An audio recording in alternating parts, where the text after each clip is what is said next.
too good. So, has Coco Gauff's forehand improved in 2024? That's what we're going to be investigating in this video. And we're also going to be showing you a pathway to where if you want to make a change on your forehand, backhand serve, basically the steps that you would need to do it. So, first of all, Coco Gauff, make no mistake about it. I know her forehand has gotten some criticism, but even on her worst day, we would take a lot of her fundamentals. So, she's never had a bad forehand. Okay, she's always been an elite player, had amazing results, but it could be a liability in some of the matches. So, what we're seeing here is, we're seeing, first of all, her dedication. She's in a hotel room with her dad practicing her technique. This is how dedicated she is to her craft. And I believe that this is from 2020, okay? So she's in her hotel room. Remember the pandemic, they couldn't go out to the courts. But what we're going to get into a little later in this video is also, practicing like this in a closed environment where someone's just giving you a hand feed is a great way to practice. But let's just take a look at our fundamentals right off the bat and some of the things that people have rightly kind of said, hey, this could get better, is we're going to take a look.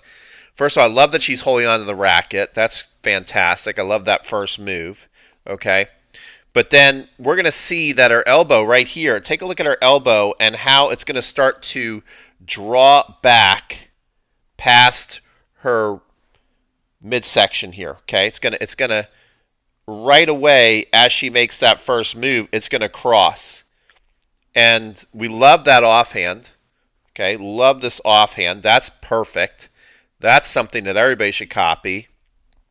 But we can see that she draws back and very high right away.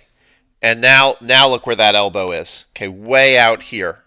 So when she's playing a match and the things get faster, this has been kind of holding her back. And then she can kind of get a little defensive, pushy, miss some shots, all those things.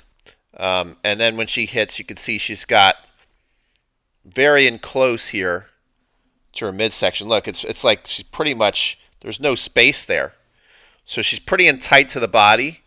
Nothing wrong with a bent arm forehand, but it's pretty in tight. And then, still crushing the ball.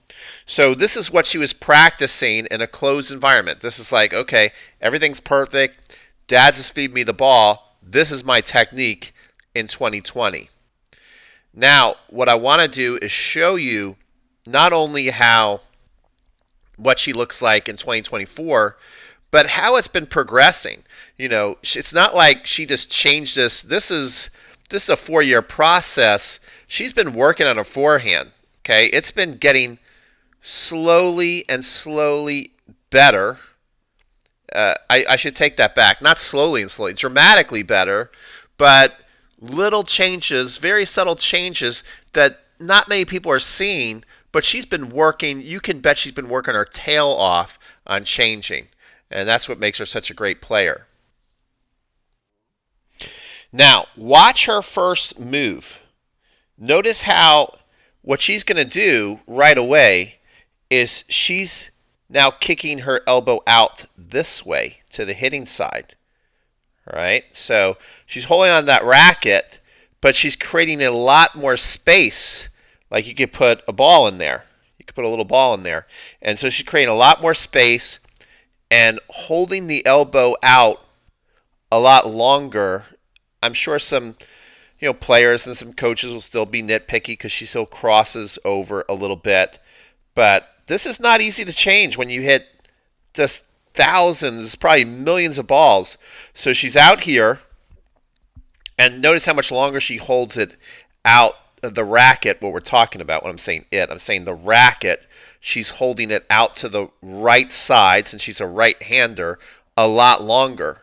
So remember in the last video we just showed you, she basically was using her offhand to be out here and her elbow would be somewhere over here.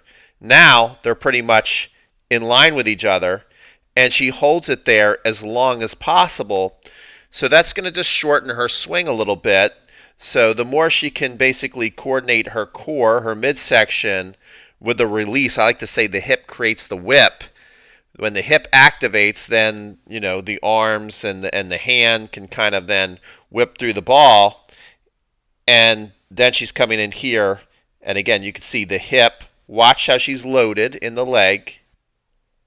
That hip is going to create the whip. Boom. So you can see that the crossover is not near as severe. Now, if we take a look at a racket, there's a little bit of crossover, but a racket is now basically down when she comes to this side.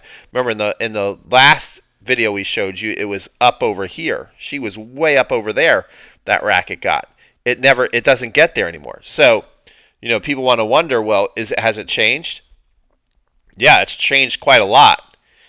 And then she's being, at least so far, now we haven't seen her play Sabalenka this year or anything like that, or Swiatek. So it'll be interesting to see when she plays those people in a bigger match and gets tested. But her first week out, I mean, she's a lot more offensive-minded on the forehand. Look at that winner right there. So Coco's clearly changed her technique. She's been working on it.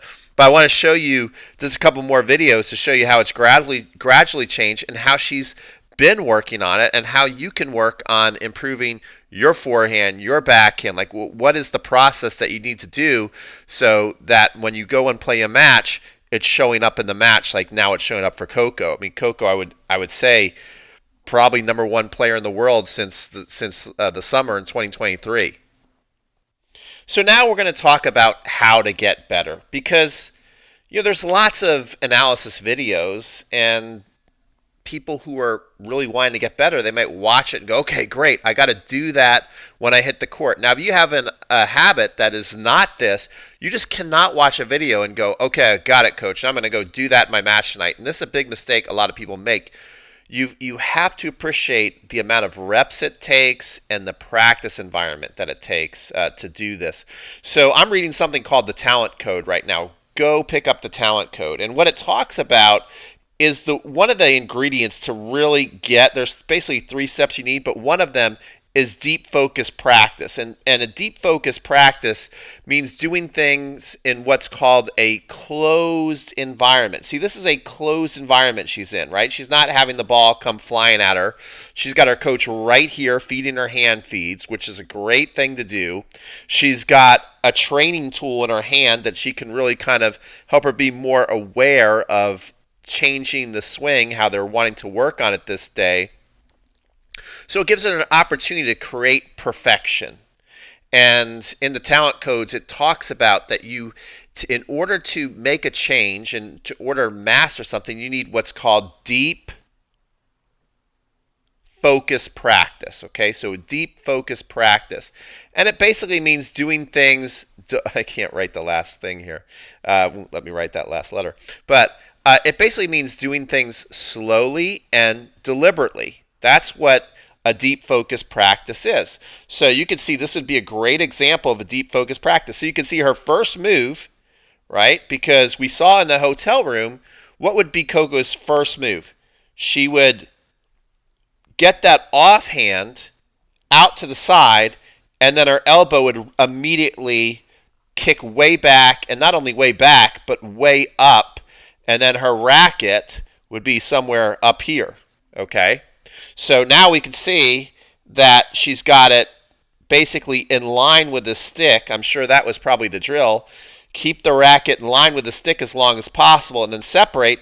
And we can see that now she's still going to have the elbow. So as I like to say, muscle memory, it remembers. It's hard to get rid of. So her elbow still maybe kicked back a little too far for a lot of coaches' liking. But again, it's about everybody's journey and improving. So we can see that this is a lot shorter of a swing cycle, even in this video, and just doing this over and over and over again. So we can see that when you do practices like this over time, you can bet she does this on a daily basis. She's also doing this in the gym. She's probably going around her home, her hotel room, wherever she is, and doing shadow strokes without even hitting a ball. Again, this is an example of a deep, focused practice. Okay? So, according to the talent code, this is what you need. You just can't watch a video and go, okay, got it, coach. I'm going to go. You need to break things down like this. Actually, I'm going to get ready to start a membership, more on that later, to where I'm going to be helping students actually going through a deep focus practice and making sure they're doing it right by actually doing some private lessons online, small group private lessons. So, more on that later. But this is a great example of not just watching an analysis video, but what are the steps you need to do to change it. Now we're going to take a look at her last year, 2023, practicing with her partner, Jessica Pecula, and you're going to see that it's not quite where we were in 2024, but it's a lot further than the hotel room where she was bringing the racket way too high and too far back to be able to keep up with how hard the women hit out there. But already getting much better in a practice situation with the ball coming fast. We'll take a look at that. Okay, so here's a great forehand because Jessica, we're playing in slow motion, but I mean, Jessica rocks this forehand. So Coco has very little time to prepare, and we can see how efficient this is. Again, this is in 2023. I think this might actually be in Australia, so that's kind of cool. And so we can see the offhand setting up. Love her offhand. I mean, guys, there's one thing you should practice is your offhand. A lot of recreational players don't do that very well. And then we can see, look at the racket. The racket looks like it might even be a little further outside her offhand. How cool is that? Elbow's right here. Okay, we can see it's on the same side of her hitting side. Remember, her first move in the hotel room, that elbow's like somewhere around here. Racket's like way up here. So we can see this is so much more efficient, and this is last year where we even saw in matches she would get in trouble with her forehand. And then the ball is landing.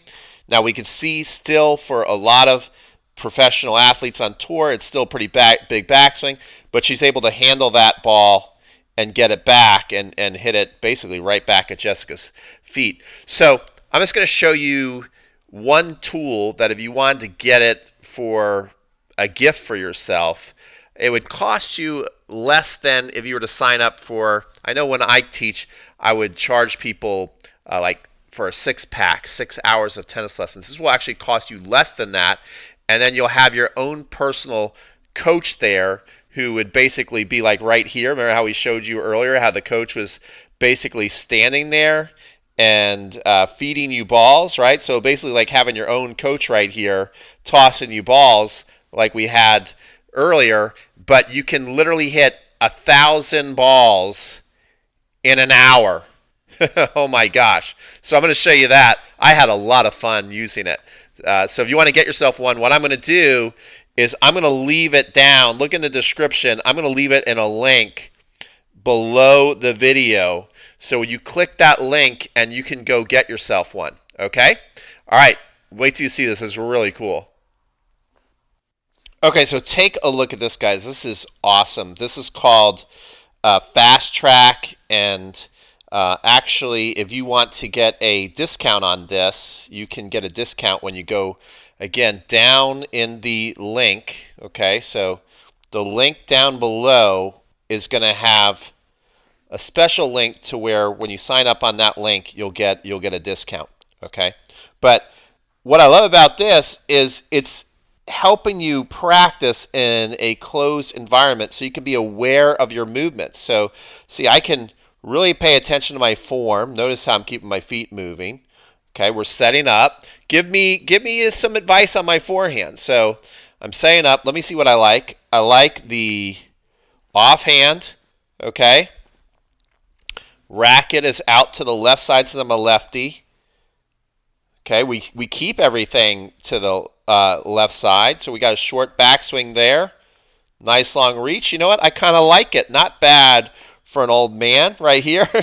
But this is a lot of fun, guys. I mean, you can get in a great rhythm. You could do a lot of drills, but it's just a great opportunity for you to basically go out and hit, literally, like I said, you can hit 1,000 balls here. You can hit 1,000 balls in 1 hour in a deep focused environment to where you can be aware of your moves. I would definitely video yourself. Definitely video yourself. Do not just go out there and hit a ton of balls, because as we saw, it took a while for Coco to get this. She was even in her hotel room and still taking too big a backswing compared to where she's fixed it today. Okay, again, I want you to understand Coco's never had a bad forehand, but when we're talking about at the most elite level, it could get better and maybe still can get better. I'm sure she's not done working on it. I mean, that's the thing. These pros never get done working on it. And so, in order to get something, you've got to have a deep focus practice. And here's the other thing, guys, why you would never stop using this fast track. You wouldn't just like get it grooved and like, okay, I understand it now. Why you need this forever, even after you get something. You have to keep the deep focus practices going in order to keep it. Okay, we'll get more into that in some other videos. But anyway, hopefully you like this video. Again, if you want one of these fast tracks, go down in the description. Go get yourself one. Click the link. You'll get a special discount. And if you're still watching, it'd be so awesome of you. Would you like to be awesome right now? Please like this video. And if you're totally obsessed with tennis like I am, subscribe, because I'm the totally obsessed tennis coach, and I want to see you back watching another of my videos the next time we put one out. Take care. This is Pete from Crunch Time Coaching, signing off.